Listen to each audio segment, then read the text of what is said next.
Nike should probably change their motto from just do it to just rug it after they closed down their NFT platform and are being sued for it. But more on that in a second.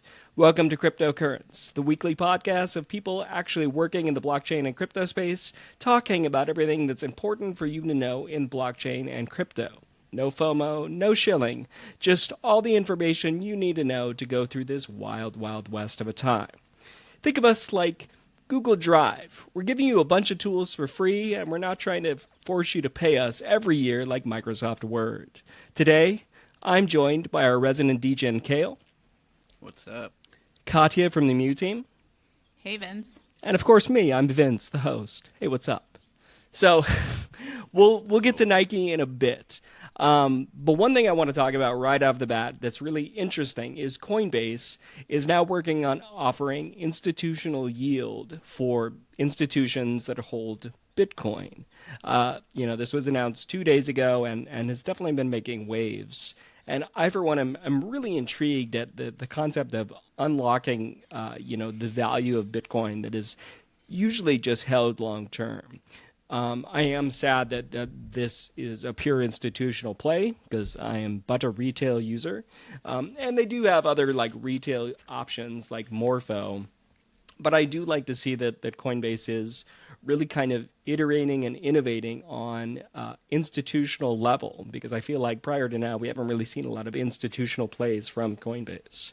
What are your guys' thoughts on this? I mean, I think they're really tuned in to what's happening with institutions right now because you can see that there are organizations now whose main thing seems to be literally to just like strategy to just buy as much Bitcoin and just hold as much Bitcoin as they can. I read that there was a new one called 21, I guess for 21 million, to symbolize 21 million Bitcoin. Mm-hmm. That also is going to be a fund that basically will just buy. It's going to start with 42,000 Bitcoin, I think, and already, and it's just going to be acquiring Bitcoin. So, and obviously, it's a shame to have it just sitting there in these amounts, doing nothing. So I think Coinbase is really onto something here. I'm confident that they will roll this out for retail users eventually for Bitcoin. Because, Bitcoin, there have been projects in the space trying to work on making Bitcoin less of a rock, a nice rock. A golden goose egg rock, but still a rock.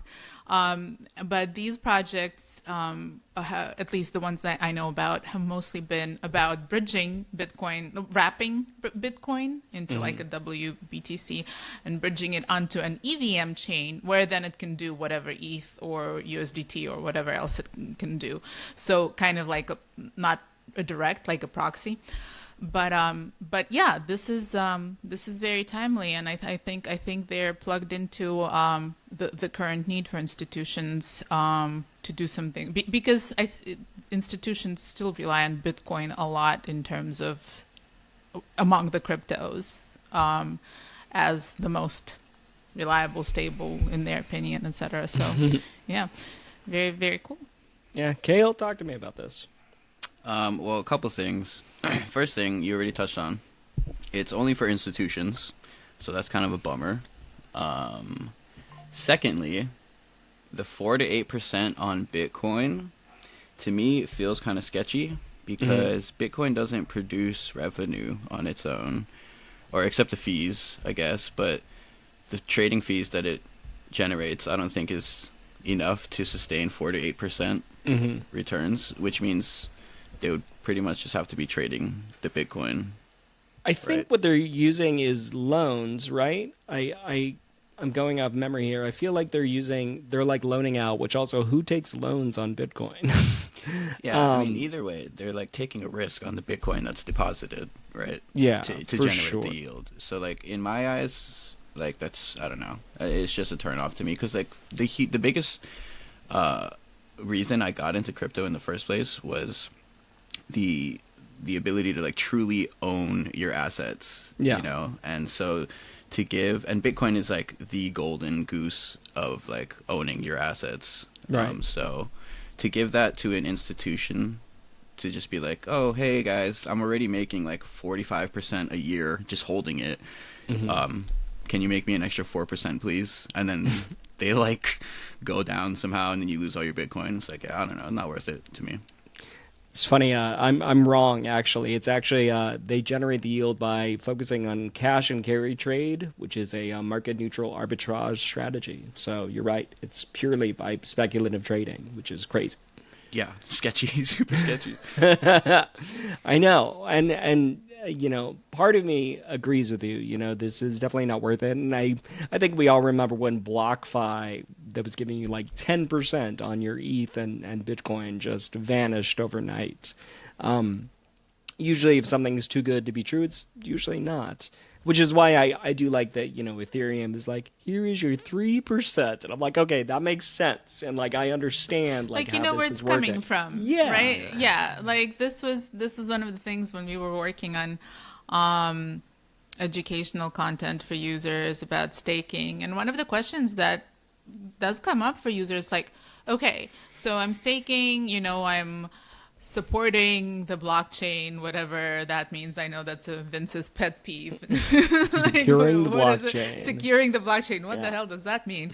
And then I'm getting something, but like, where is it coming from? Like, where is this yield? Like, and so, yeah, so it's a question that comes up for people. And another question that was interesting that, again, we never thought, because we're all like Western dwellers, we never thought about is that for Muslim users, there's concepts of halal and haram, and some investment strategies are haram is the first. I apologize. Whichever one if is I the get them positive wrong. one and the which yes, bad. you know. So some investment strategies are not good because they are taking advantage of other people. So where does staking fall into that? So at least there's a real understanding of where that's coming from, and it's produced in a decentralized manner. But when it's centralized, you're like, what are you doing back there with that stuff? Like, what is actually happening?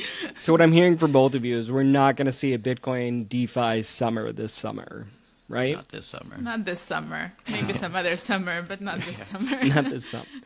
All right. Well, speaking of like utility of Bitcoin, let's talk about Trump coin and how they all of a sudden added some utility to the Trump meme coin by saying, oh, yeah, the top, I can't remember what the number of holders, I think it's like 200 holders, get to have dinner with Trump. Yeah. And he'll talk about the future of crypto. What is your guys' feelings on this? Bittersweet, because like literally a couple months ago, the SEC like dropped clarity on meme coins, and they're like, hey guys, meme coins aren't a security, you're allowed to trade them, you're allowed to hold them, do whatever, but they laid it out. They're like, it's not a meme coin if X, Y, and Z. And Trump just like, he was like, nah. Yeah, exactly. He dropped a meme coin that like totally disregards the SEC's ruling a couple months ago, which was specifically, it's like, if it can't be, the meme coin can't have any utility. Like if you buy the meme coin with the expectation that you're going to get something in return, then it's a security.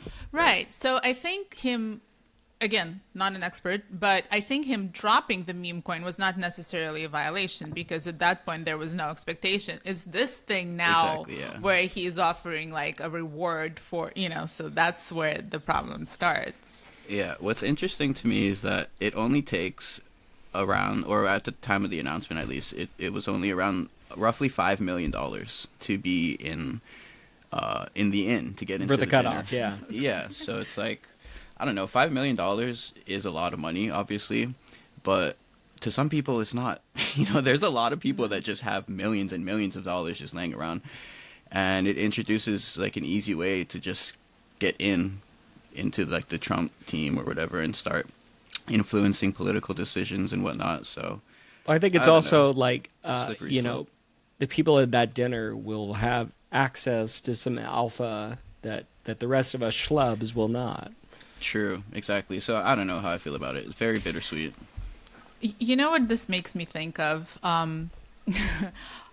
So I'm originally from Ukraine, as loyal followers of this podcast will know by now. But and I've had many conversations with friends, both from the U.S. and from Ukraine, about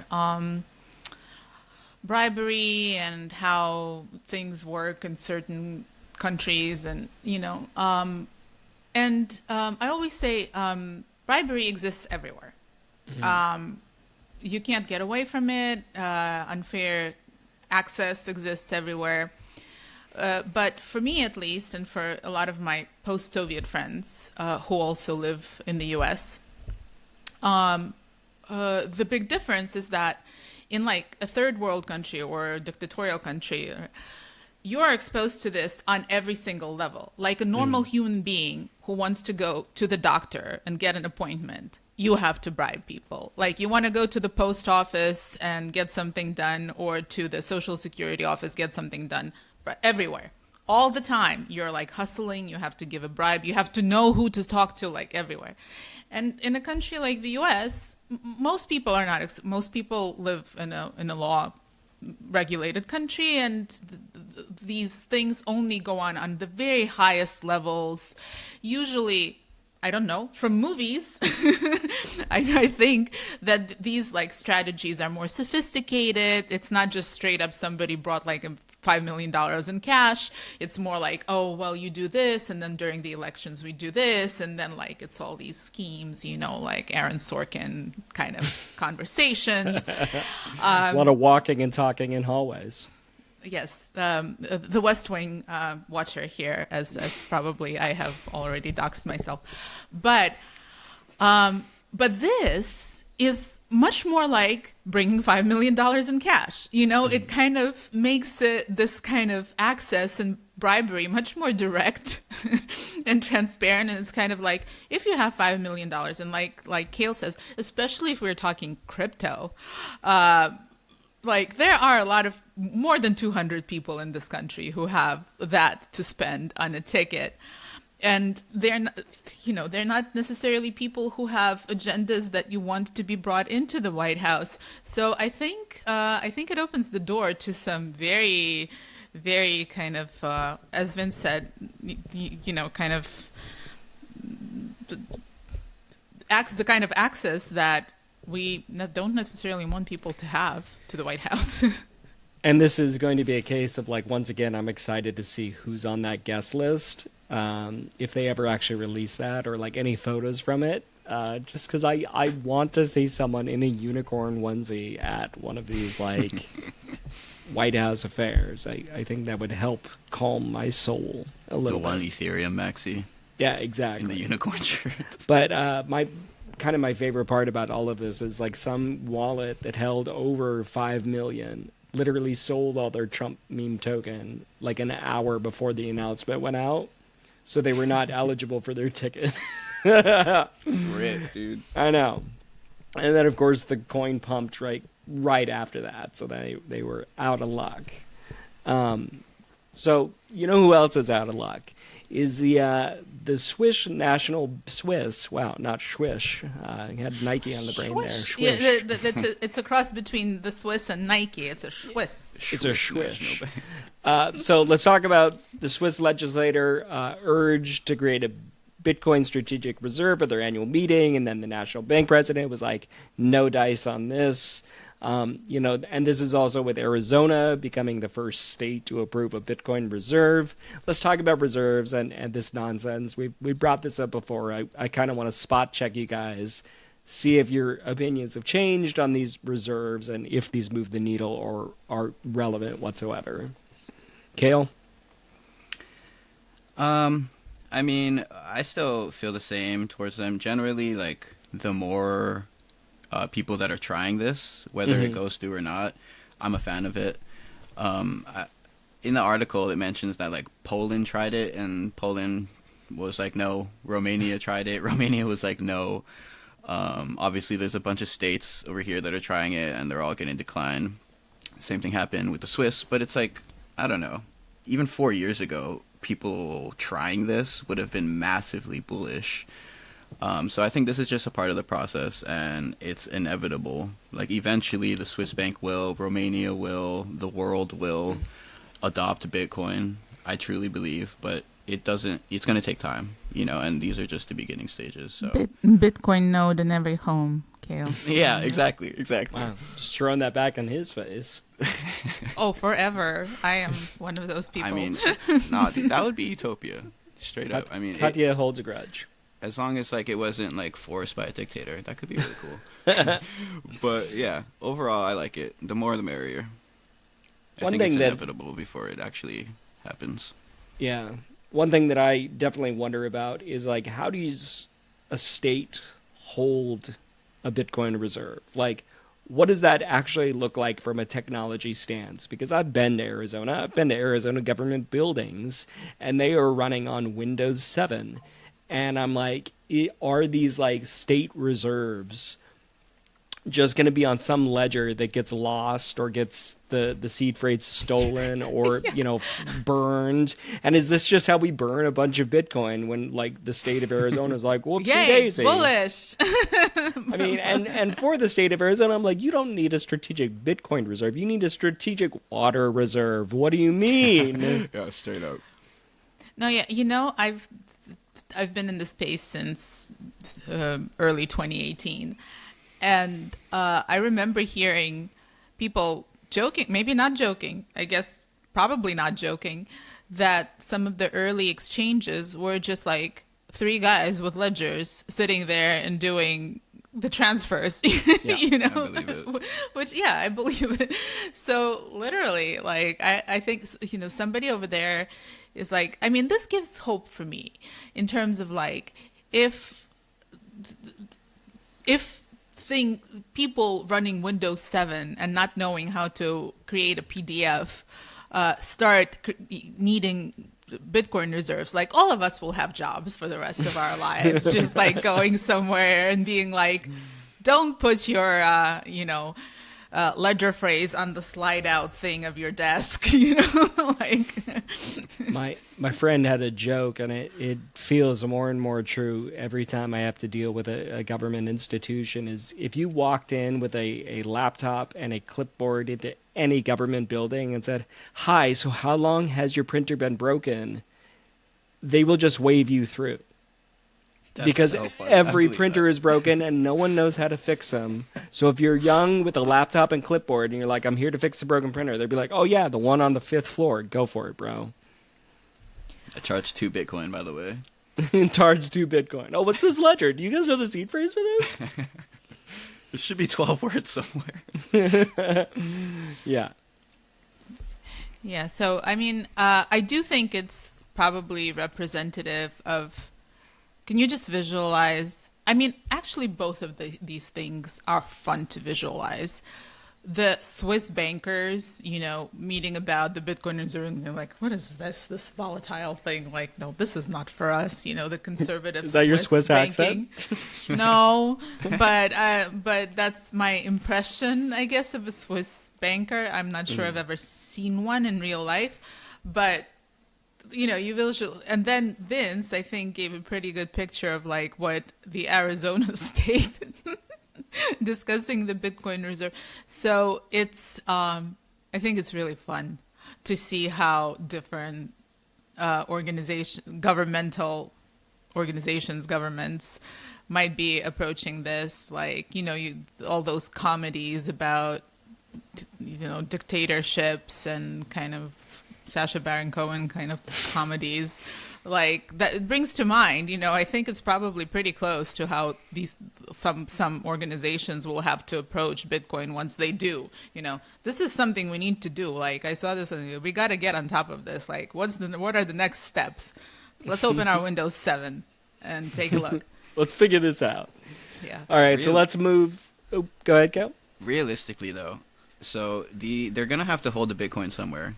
do you guys think they would hold it in a centralized exchange like Coinbase, or do you I think think they would go for like for wallet? custody. I think they Yeah. would go for a custodian. Yeah. Yeah, I Yeah, think they yeah, have to. Like, that makes sense. Everyone, like, especially with government shakeups and people getting fired left, right, and center. They can't just have some dude with the seed phrase. No. Yeah, that makes sense. But I mean, I think that shows an opportunity for like institutional custodians for states. And True. I wonder. I'm sure someone's out there building these options. But Kasala, get on it, Kasala. let's do it. Here's our institutional play. We're gonna hold Bitcoin for Arizona. So moving from the Swiss back to the Swish, let's talk about this Nike rug pull. So the short of this is Nike released a series of NFTs on their own little. Was it a marketplace, or was it just their little collection on RTKFT, whatever it is? It's pronounced artifact, Vince. Duh. Duh. And so these were NFTs for their stupid shoes for all these sneakerheads. And then it was shut down and removed. The platform shut down.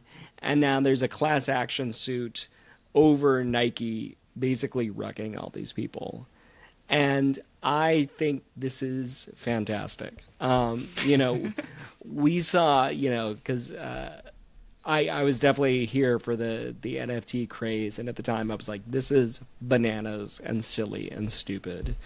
And I remember seeing all of these brands like Starbucks and Nike and Louis Vuitton and Ferrari all just aping in.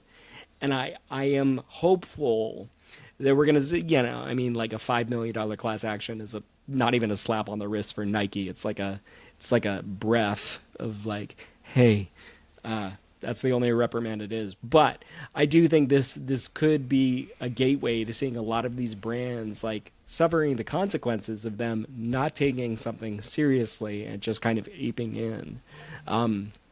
Because I thought the Starbucks aping in was so ludicrous. And I did it all because I thought it was so ludicrous until they were like, give us money for NFTs. And I'm like, you're out of your mind. But, I do think it shows like the importance, hopefully, of brands bridging from Web 2 to Web 3, of like taking it seriously rather than just trying to make a quick buck or trying to, ride the hype beast. And I hope that that's kind of how this plays out. But Katya, what are your thoughts on this? I mean, I agree with you about the consequences for like being like, oh, whatever, like we'll just do this, not taking it seriously. It's hard not to draw parallels again with Trump and and the launches of those tokens, which many people are sure that somebody came up to him and like, let's do this, and he's like, yeah, let's do this, and and I mean, I doubt he's gonna pay any consequences for it, but it's interesting to see all of these brands, especially the huge older brands, are of course super aware of consequences of not dealing seriously with issues that are important to their customers. Mm-hmm. We've seen this with all kinds of scandals. More recently, things around social issues, right? Like the Yeezy thing and trans people and how they're represented and approached by brands or not. All of that. So that they're super sensitive to that. They see how it impacts their bottom line. They're super sensitive to that. But crypto, it's like, oh, that's bullshit. But it's not anymore. It's not anymore. I think that's the main takeaway for me, that it matters now. There are people who participate in this and who will have opinions and who will experience loss. And so you can't treat it like bullshit anymore. You can't just treat it like as a throwaway marketing campaign that like, oh, whatever, if it works, whatever, You have to follow up. You have to take responsibility for how it worked out, just as you do with these other social and cultural impacts that I mentioned before. I think that's the main takeaway from my point of view. Yeah, I like it. I agree. Kale, since you know so much about Artifact, God, I feel like such a millennial right there when I'm like, I don't know how to read this. Nah, to be fair, dude, I didn't know how to pronounce it until I read this article either. Thanks for warning me. Setup. It's a setup. It really was. That's it. Well- I'm not going to be here next week. Oh, GG's, dude. But yeah, I mean, I wish I could push back and give an interesting take, but I 100% agree with your point of view, Vince. I've never been like a huge NFT guy, and seeing it play out in like 2021 to 2022, and then seeing all the huge Web2 brands like flood in and try their hand at it, I always like saw that and rolled my eyes, and I always thought that if Web2 companies like Nike or Starbucks, if they're gonna try to enter into crypto, like, we don't want to see a Starbucks PFP collection or a Nike profile picture NFT collection, which is what the CloneX collection was, the one that rugged recently. So, yeah, I mean, I feel like it was kind of inevitable. It was kind of a stupid move to begin with. Like I said, nobody wants to see the Starbucks profile picture. And yeah, so it doesn't really affect me. I'm kind of stoked to see that they went down, to be honest, as nihilistic as it is. Because yeah, I think that Web2 brands, if they're gonna try NFTs or something, they need to do something unique and useful and something that has utility, not just PFPs. Like a rewards program or something with NFTs. Yeah, or that's totally doable. I say this every time. I'm like, NFTs are meant to be my warranty for my washer in my wallet. Exactly. That's all Like, I those want. make so much more sense than a Nike profile picture. Yeah. It's like, go do that, Nike. I think this is also something where if you like zoom out on the concept of collections in general, collectors collecting Pokemon cards, or if we rewind to the boomers and the generation before them, those stupid silver spoons, and they at the time, like, everyone's like, oh yeah, these silver spoons. Kale is like, the I've what? never What heard of now? this. Oh, okay. I can tell. I can tell by his face. So like I was expecting the Beanie Baby. old or Tiffany Beanie Babies. spoons. Yeah, Tiffany spoons, like these things that people are like, oh, it's an investment. It's only an investment as long as there's someone else to sell it to. And all of a sudden, there's no market for that, or like, the core concept of it shuts down. You're left with a bunch of things that have no value. I mean, at least if it's like a silver spoon, you can melt it down. True. Yeah, so there Can't is do some with an inherent NFT. value. But I mean, if you're a sneakerhead and just collect these sneakers and have Yeah. hundreds, I mean, I guess you can wear your sneakers, your $10,000 sneakers you bought, but the collections are have never been something that I was like, oh yeah, I get this as a quote unquote investment model. Especially because- for a Web2 brand. Oh yeah, for sure. Like, yeah, no, the secondary market for these things, I don't understand, and it confuses me. Because the things you own end up owning you, so don't let that happen. That's a Fight Club reference, Kale, and I know you probably didn't get that. Why do you hate me and all my references? Good question. Well, you know what I don't hate is bringing this podcast to an end, because here we are, dear listener. I wanted to start by thanking you for listening and joining us every week. Make sure you leave a review wherever you get your podcasts. Make sure you follow us on Spotify. Subscribe if you're listening to this on YouTube. And we will see you next week for even more stuff that you need to know about crypto. Thanks for joining me, guys. Thank you, Vince. Bye. Bye-bye.